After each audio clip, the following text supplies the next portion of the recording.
और अब खबरों को विस्तार से देखते हैं। ऐलान के 64 साल बाद बौद्ध धर्मगुरु दलाई लामा को रेमंड मैग्सेसे अवार्ड प्रदान किया गया। रेमंड मैग्सेसे अवार्ड फाउंडेशन के अध्यक्ष सुसाना बी अफान और फाउंडेशन की ट्रस्टी ने मैक्लोडगंज आकर उन्हें यह अवार्ड दिया। धर्म की रक्षा और तिब्बती समुदाय के लिए उनके संघर्ष को लेकर साल 1959 में उन्हें यह अवार्ड देने की घोषणा हुई थी, जो दलाई लामा को दिए जाने वाला यह पहला अंतर्राष्ट्रीय पुरस्कार था, जिसे अब 64 साल बाद खुद रेमंड मैग्सेसे अवार्ड फाउंडेशन के अध्यक्ष ने मैक्लोडगंज के उनके निवास स्थान पर जाकर प्रदान किया।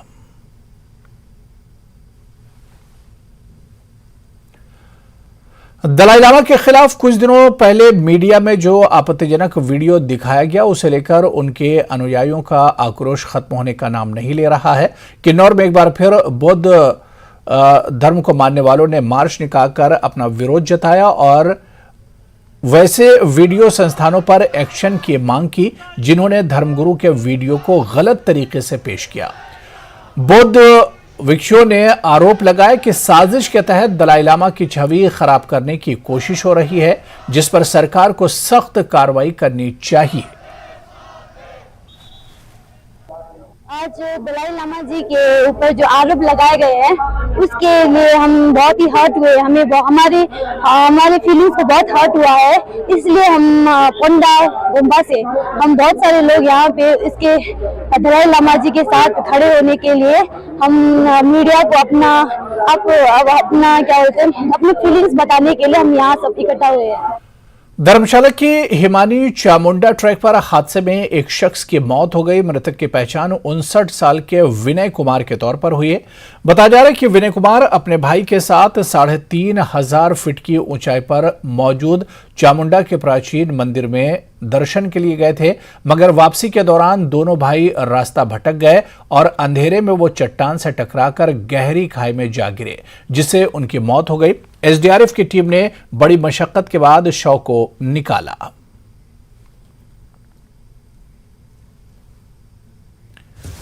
और शिमला से इस वक्त बड़ी खबर आ रही है। आपको बता दें कि प्रदेश में येलो अलर्ट जारी किया गया है। बारिश और ओलावृष्टि को लेकर येलो अलर्ट जारी किया गया है। 30 अप्रैल तक मौसम खराब रहने का पुनर्नुमान लगाया गया है। लाहौल की ऊंची चोटियों में ताजा बर्फबारी भी हो रही है। तो शिमला से मौसम को लेकर इस वक्त बड़ी खबर आ रही है। प्रदेश में येलो अलर्ट जारी किया गया है। बारिश और ओलावृष्टि को लेकर येलो अलर्ट जारी किया गया है। 30 अप्रैल तक मौसम खराब रहने का अनुमान लगाया गया है। और इसके अलावा लाहौल स्पीति की बात करें तो यहाँ की ऊंची चोटियों में ताजा बर्फबारी भी हुई है। तो अचानक मौसम में बड़ा बदलाव आया और यही वजह है कि हिमाचल प्रदेश में येलो अलर्ट जारी किया गया है। बारिश और ओलावृष्टि को लेकर ये अलर्ट जारी किया गया है। 30 अप्रैल तक मौसम खराब होने का अनुमान लगाया गया है। लाहौल की ऊंची चोटियों में ताजा बर्फबारी भी हुई है।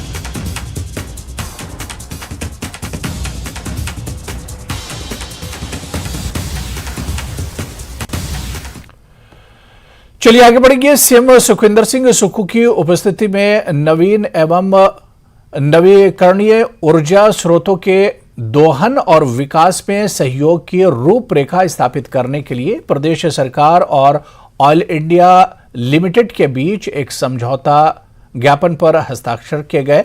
निदेशक ऊर्जा हरिकेश मीणा ने राज्य सरकार की ओर से और निदेशक पंकज कुमार गोस्वामी ने कंपनी की ओर से समझौता ज्ञापन पर हस्ताक्षर किए। इस दौरान सीएम सुक्खू ने कहा कि कंपनी की ओर से राज्य के विभिन्न जलाशयों में फ्लोटिंग सोलर पावर प्लांट स्थापित करने और ग्राउंड माउंटेड सौर ऊर्जा परियोजनाएं स्थापित करने की संभावनाएं तलाशी जाएंगी।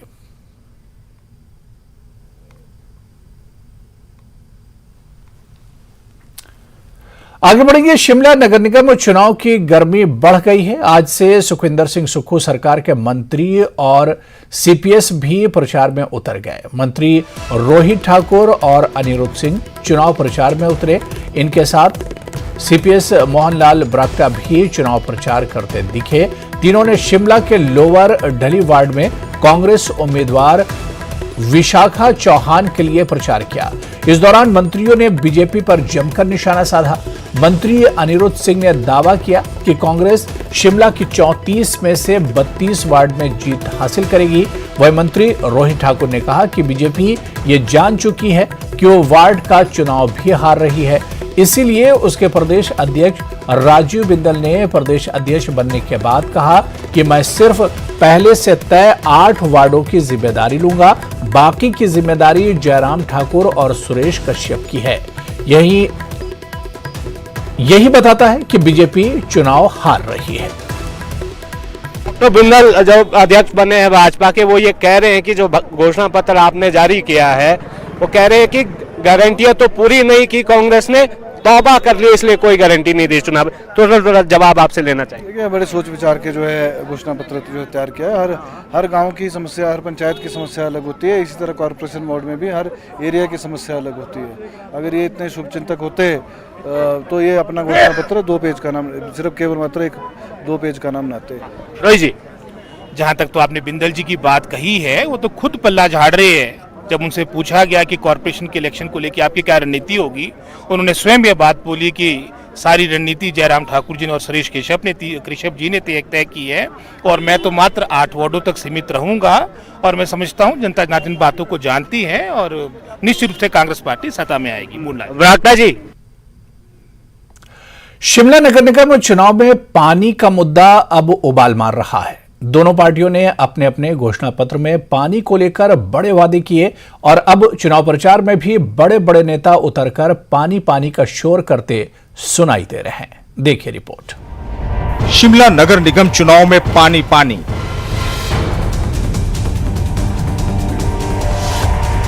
बीजेपी बोली मुफ्त पानी, कांग्रेस बोली फिल्टर पानी।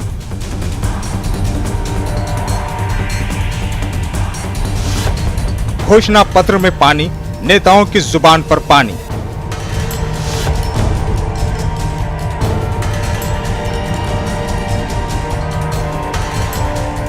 शिमला नगर निगम चुनाव के प्रचार में अब बड़े बड़े नेता पसीने छुड़ा रहे हैं और जहां देखो वहां ये नेता पानी पानी चिल्ला रहे हैं। सबसे पहले पूर्व सीएम और नेता प्रतिपक्ष जयराम ठाकुर के प्रचार की तस्वीरें देखिए। जय श्री राम, जय श्री राम, जय श्री राम। जयराम जी को जय श्री राम वाले इस नारे के साथ जयराम ठाकुर का शिमला के विकासनगर वार्ड में स्वागत हुआ, जहां से उन्होंने प्रचार का आगाज किया और बीजेपी उम्मीदवार रमा कुमारी के लिए वोट मांगते हुए ये दावा किया कि बीजेपी ने शिमला में पानी की परेशानी खत्म की, इसलिए जनता उसे ही चुने। हमने कहा कि शिमला को पानी के बिना नहीं रहने देंगे। हमने हरियाणा से टैंकर लाए और शिमला में घर घर में पानी पहुंचाने का हमने प्रयत्न किया। तंगी रही कुछ दिन तक, लेकिन 1 हफ्ते के अंदर हमने सारी व्यवस्था को स्ट्रीमलाइन कर दिया। और उसी दिन हमने वादा किया कि शिमला में पानी का संकट आने वाले समय में अगले साल नहीं होना चाहिए, गर्मी के सीजन में नहीं होना चाहिए। ये देश की राजधानी रही है, शिमला में पानी नहीं है और इस वजह से शिमला पूरे देश दुनिया में बदनाम हो, ये बर्दाश्त करने की बात नहीं होगी। इसलिए हमने तय किया कि आने वाले समय में 60 साल तक, 100 साल तक पानी का संकट शिमला में न हो, उस बात को सुनिश्चित करने के लिए रास्ता निकालना चाहिए। वर्ल्ड बैंक से हमने 1813 करोड़ रुपए का प्रोजेक्ट सैंक्शन किया। इसके पहले मंगलवार को कांग्रेस का घोषणा पत्र जारी करते हुए सीएम सुक्खू ने बीजेपी को पानी के मुद्दे पर ही फेल करार दिया और कहा कि बीजेपी ने लोगों को ऐसा पानी पिलाया कि कई लोग जॉन्डिस से मर गए। पहली बार आजादी के पहली बार जॉन्डिस फैला, अश्विनी खड्ड का गंदा पानी लोगों को पिलाया गया और उसमें जब जॉन्डिस फैला तो कई लोग इस संसार को छोड़कर चले गए। और यही नहीं, इनके सर पर भारतीय जनता पार्टी की जो पिछली सरकार थी जूं तक नहीं रोकी। वहीं अब चुनाव प्रचार के लिए कांग्रेस के जिन बड़े नेताओं को शिमला बुलाया गया है वो भी पानी पानी कर रहे हैं। पूर्व मंत्री कौल सिंह ठाकुर, आशा कुमारी, रामलाल ठाकुर और विधायक सुधीर शर्मा ने बुधवार को प्रचार के रण में उतरने से पहले प्रदेश अध्यक्ष प्रतिभा सिंह के साथ मंथन किया, जिसके बाद कौल सिंह भी बतौर सबसे बड़ा मुद्दा पानी पानी करते सुनाई दिए। शिमला में जो सतलुज नदी से, कोल डैम से बहुत बड़ी योजना पानी उठाने की है।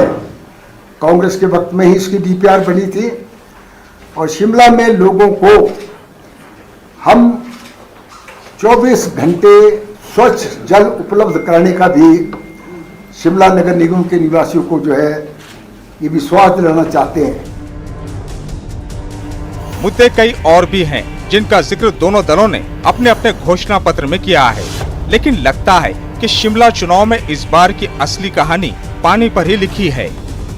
राजेंद्र शर्मा के साथ रणवीर सिंह, शिमला, न्यूज़ 18। तो वहीं कांग्रेस के चुनाव घोषणा पत्र पर बीजेपी के प्रदेश अध्यक्ष डॉक्टर राजीव बिंदल ने हमला बोला है और कहा है कि कांग्रेस की गारंटियां हर दीवार पर लिखी हैं, लेकिन 4 महीने में ही गारंटियां वादे और इरादों में बदल गए। कांग्रेस पार्टी को समझ में आ गया कि गारंटियां फेल हो गई हैं, अब वादे और इरादे बोलकर ही काम चलाना पड़ेगा। यही वर्तमान सरकार की व्यवस्था परिवर्तन है। सत्ता के दम पर नगर निगम जीतने का दावा कांग्रेस कर रही है, लेकिन शिमला की जनता सब जानती है।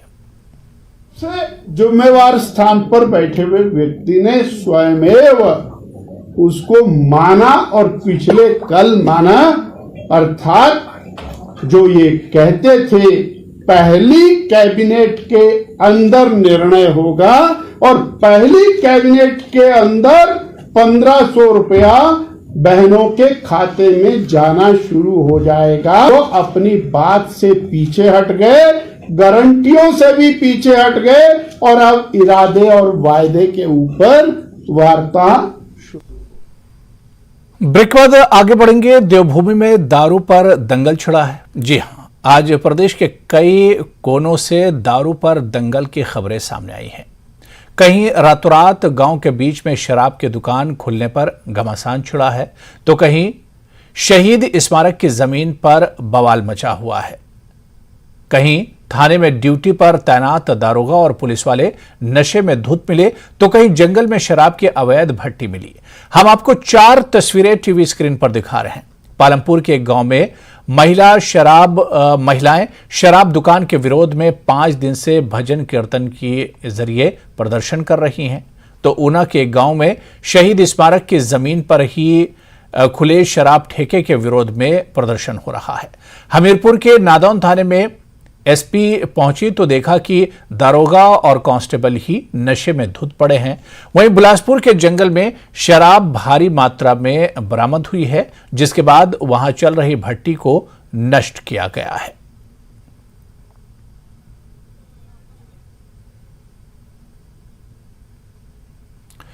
शराब के ठेके पर हुड़दंग और मारपीट की बात आम है, लेकिन कांगड़ा के पालमपुर में शराब के एक ठेके पर भजन कीर्तन सुनाई दे रहा है। वो भी एक दिन से नहीं बल्कि 5 दिनों से। ये भजन गांव में शराब दुकान खोले जाने के विरोध में हो रहा है। देखिए। पालमपुर में शराब के ठेके पर भजन कीर्तन।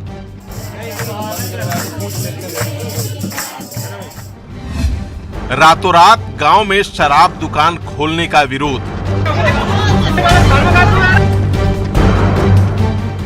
इधर कीर्तन हो रहा है, उधर शराब बिक रही है।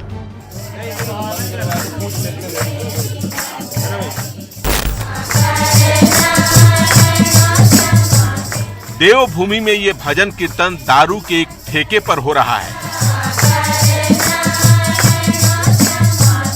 लाल गुलाबी कपड़े पहनी महिलाएं सिर पर चुन्नी डालकर पूरे मनोयोग से भगवान का भजन कर रही हैं।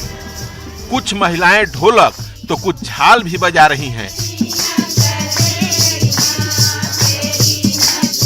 ये भजन कीर्तन इन महिलाओं के प्रदर्शन का अनूठा तरीका है, जिसके जरिए वो इस शराब के दुकान को बंद करने की मांग कर रही हैं। लेकिन अफसोस कि 5 दिन बाद भी विरोध की इस मधुर आवाज से प्रशासन के कान पर जूं तक नहीं रेंगा। बस जो कोई आता बोलता है आज हो जाएगा, कल हो जाएगा। 11 बजे तक बताया था आज, और किसी ने कुछ नहीं किया। आज भी आए और बोला कि कोर्ट के अंडर होगा, ऐसे होगा, बस आश्वासन दे के चले जा रहे हैं। दारू दुकान के विरोध में भजन कीर्तन वाला ये प्रदर्शन पालमपुर के बोदा गांव में हो रहा है, जहां रातों रात गांव के बीच शराब की ये दुकान खोल दी गई। बेशक इससे दारूबाजों के चेहरे खिल उठे हों, लेकिन घर परिवार में शराब का सितम झेलने वाली महिलाएं फौरन विरोध पर उतर आईं। इसलिए बैठे क्योंकि यहाँ पे हमारी परमिशन के बिना यहाँ पे ठेका खोल दिए गए और गांव के बीच में खोल दिए गए। हमें ऑब्जेक्शन है कि हम यहाँ ठेका नहीं खुलवाना चाहते, जहाँ था वहीं रहने दो और खुला भी हमारी परमिशन के जैसे परमिशन होती है ना, तो दिन में खोलें। इन्होंने रात को लाए, सारा सब कुछ सामान लिया और रात को यहाँ पे इकट्ठा कर दिया और सुबह खोल दिया। तो दिन में लाते ना, अगर इनको परमिशन मिली हुई थी तो इन्होंने दिन में लेके आना था सारा सामान। महिलाओं के विरोध की खबर पाकर पुलिस की टीम भी मौके पर पहुंची। कुछ नोक झोंक भी हुई, मगर गांव का प्रधान महिलाओं के साथ खड़ा हो गया, जिसके बाद सभी ठेके के बगल में ही धरने पर बैठ गईं। इनकी मांग बस इतनी है कि शराब के ठेके को गांव से बाहर शिफ्ट किया जाए। अब तो हम ये बोल रहे हैं, या सरकार हमारी मांगे पूरी करे या फिर हम भूख हड़ताल में बैठ जाएंगे। कब से करेंगे भूख हड़ताल? जब तक सुनवाई नहीं होगी। युवाओं में बढ़ती नशे की लत हिमाचल की सबसे बड़ी समस्या बन चुकी है, जिसे लेकर सरकार ने सख्त कानून बनाने का ऐलान किया है। मगर एक तरफ ऐलान और दूसरी तरफ गांव में दारू की दुकान कई सवाल खड़े कर रहे हैं। विचित्र शर्मा, न्यूज़ 18, धर्मशाला। तो वहीं ऊना में भी शराब दुकान को लेकर हैरान करने वाला मामला सामने आया है। यहां के एक गांव जो जमीन एक शहीद स्मारक बनाने के लिए चिन्हित की गई थी, वहां शराब की दुकान खोल दी गई, जिसके विरोध में उतरे शहीद के पिता और पंचायत प्रतिनिधियों ने डीसी ऑफिस पहुंचकर प्रदर्शन किया। बंद करो, बंद करो, बंद करो, बिना नोटिस के ठेके बंद करो, बंद करो, बंद करो। शराब के एक ठेके के विरोध में ये नारेबाजी ऊना डीसी दफ्तर पर हो रही है और नारेबाजी करने वाले ये लोग पंचायत प्रतिनिधि हैं, जो उस शहीद के पिता के साथ डीसी दफ्तर पहुंचे थे, जिनके शहीद बेटे का स्मारक बनाने के लिए चिन्हित जमीन पर शराब का ठेका खोल दिया गया। जहाँ शहीद का गेट बनना था वहाँ पर ठेका खोल दिया है, ठीक है ना। और उधर प्याऊ जाल है हमारा, है जो कि मेरे पास उसकी फोटो भी है। और उधर हमने कूलर अपना लगा रखा है। उधर बेटियां स्कूल की आती जाती पानी पीती है और उसी गेट के अंदर शराब का ठेका खोल रखा है। ये उन्हीं शहीद हवलदार सुरेंद्र सिंह की तस्वीर है, जो ऊना शहर से सटे नंगल सलांगड़ी गांव के रहने वाले थे। साल 2023 में उड़ीसा में एक नक्सली हमले में उनकी शहादत के बाद सरकार ने गांव में उनके नाम पर स्मारक और द्वार बनाने का ऐलान किया था, मगर जिस जगह पर निर्माण होना था वहां शराब की ये दुकान खोल दी गई है, जहां लोगों को देसी विदेशी शराब के साथ ठंडी बियर भी बेची जा रही है। शहीद के अपमान के साथ ही शराब की ये दुकान गांव वालों के लिए मुसीबत बन चुकी है। जो औरतें हैं वो सभी वहीं पे बस पकड़ते हैं, बस स्टैंड भी है, कॉमन प्लेस है वो, तो ऐसे में हमें बहुत दिक्कत हो रही है। बहुत सारे लोग जो है वो उसी रास्ते से गुजरते हैं, हमारी एंट्री भी उसी गांव में जो होती है उसी रास्ते से होती है। तो हम चाहते हैं, हम डीसी साहब से हमारी आग्रह रहेगा कि हम उन्हें जल्दी से जल्दी बंद करवाएं। पत्र आपके समक्ष डीसी साहब के समक्ष लेकर आए हैं, इसमें पूरे गांव के लोगों के साइन हैं। आखिर जब जो लोगों को चीज पसंद नहीं, सरकार उसको क्यों खोलने के ऊपर बिना एनओसी के परमिशन कैसे मिल सकती? पंचायत प्रधान सहित ग्रामीणों की तरफ से फिलहाल डीसी को ये ठेका हटाने का लिखित ज्ञापन सौंपा गया है, जिन्होंने ये चेतावनी दी है कि अगर ठेका बंद नहीं हुआ तो फिर उग्र आंदोलन होगा। अमित शर्मा, न्यूज़ 18, ऊना। और अब चलिए हमीरपुर के नादौन थाने की तस्वीर भी देखिए। यहां तैनात दारोगा और 2 कांस्टेबल को ड्यूटी के दौरान नशे में धुत पाए जाने पर सस्पेंड कर दिया गया। बीती रात एसपी आकृति शर्मा अचानक थाने पहुंची तो देखा कि दारोगा और 2 जवान दारू पीकर टल्ली हैं। फौरन तीनों का मेडिकल कराया गया और फिर सस्पेंड कर लाइन हाजिर कर दिया गया। हमीरपुर जिला के नदौन थाने में एक अजीब घटना सामने आई, जिसमें एसपी आकृति शर्मा के द्वारा जब गत रात को नदौन थाना का निरीक्षण किया गया तो वहां पे थाना के जो एसएचओ हैं और उसके साथ 2 हेड कांस्टेबल वो नशे में धुत पाए गए थे। ऐसे में एसपी आकृति शर्मा के द्वारा उन तीनों का ही रात के समय मेडिकल करवाया गया है और मेडिकल में नशे में संलिप्त पाए गए हैं। इन तीनों के ऊपर सख्त कार्रवाई की गई है। आपको बता दें कि एसएचओ सहित 2 कांस्टेबलों को सस्पेंड किया गया है और इन्हें लाइन हाजिर भी किया गया है। फिलहाल इस कार्रवाई पर एसपी हमीरपुर के द्वारा ज़्यादा जानकारी नहीं दी गई है। जो जानकारी थी आपसे हमने साझा की है। न्यूज़ 18 के लिए हमीरपुर से जसवीर कुमार। अब आपको बिलासपुर के कोट इलाके के दबट जंगल की तस्वीर दिखाते हैं। यहां बरामद शराब की तस्वीरें देखकर आप दंग रह जाएंगे। जंगल में शराब की अवैध भट्टी चल रही थी, जहां छापेमारी के बाद 8000 मिलीमीटर शराब जब्त की गई, जिसे नष्ट कर दिया गया। साथ ही भट्टी को भी नष्ट किया गया है। पुलिस को गश्त के दौरान यहां शराब भट्टी का पता चला। पुलिस आरोपियों को गिरफ्तार करने में जुटी है। जिला बिलासपुर का कोट थाना है, उसके अंतर्गत ये दबट एरिया है, उसमें जो है वो कच्ची लहान निकाली जाती है। तो पुलिस उस एरिया में गई और उन्होंने देखा कि वो जंगल में वो दवाई होती है उसके नीचे, तो कच्ची लहान, तो उसको फिर वो बेचते हैं लोग। तो उन्होंने कल जब देखा तो वो लगभग उसमें जो है 800 लीटर लहान निकली, 4 ड्रम 200 लीटर के। तो उन्होंने पुलिस ने जो है उसको डिस्ट्रॉय कर दिया है।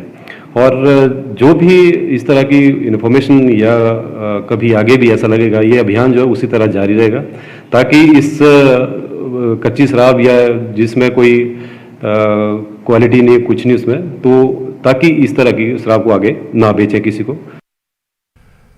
तो वहीं इस मामले के साथ साथ जगह जगह शराब दुकान को लेकर मचे बवाल पर मंत्री रोहित ठाकुर ने कहा कि दोषियों के खिलाफ सख्त कार्रवाई होगी। सुनिए। एक जगह है जहां पर महिलाएं पिछले 5 दिनों से धरना दे रही हैं, कोई ठेका खुला है और हमीरपुर से खबर आई कि 2 पुलिसकर्मी जो है वो नशे में धुत पाए गए, उन्हें सस्पेंड किया गया। ऊना से भी एक खबर है कि किस तरह से शहीद के नाम पर कुछ बनना था जमीन थी, वहां पर ठेका खोल दिया। क्या कहना चाहेंगे? कोई दोहरी बातें लग रही है। जहां तक तो मैं समझता हूं नशे से संबंधित और विशेषकर जो हमारी ये केमिकल ड्रग्स वगैरह के बारे में बात करूंगा, चलो जो तो शराब से रिलेटेड बात है उसके बारे में अलग से बात बताऊंगा आपको। लेकिन जहां तक तो आपका ये केमिकल ड्रग्स से संबंधित बातें हैं, विशेषकर अगर हम चिट्टे की बात करें, गांजे की बात करें, इसको लेके तो एक जीरो टॉलरेंस की नीति के साथ सरकार हमारी आगे बढ़ रही है। और आपने देखा होगा, अगर मैं जिला शिमला के आंकड़े आपके समक्ष रखूं, क्योंकि जिला शिमला में इस तरह की सर्वाधिक आपके मैं समझता हूं आंकड़े भी आपके सामने आए थे। हमारी सर्वाधिक मैं समझता हूं जो इस पर कार्रवाई हुई है डिस्ट्रिक्ट शिमला में हुई है। चाहे कोई भी हो उसके खिलाफ एक्शन लिया जाएगा। और जहां तक तो आपने जो और जिलों की बातें भी लाई है, मैं कंसर्निंग ऑफिशियल्स के संज्ञान में इन बातों को लाऊंगा और आगे हम बढ़ेंगे, है ना जी। तो चलिए, इस बुलेटिन में अभी फिलहाल इतना ही। नमस्कार।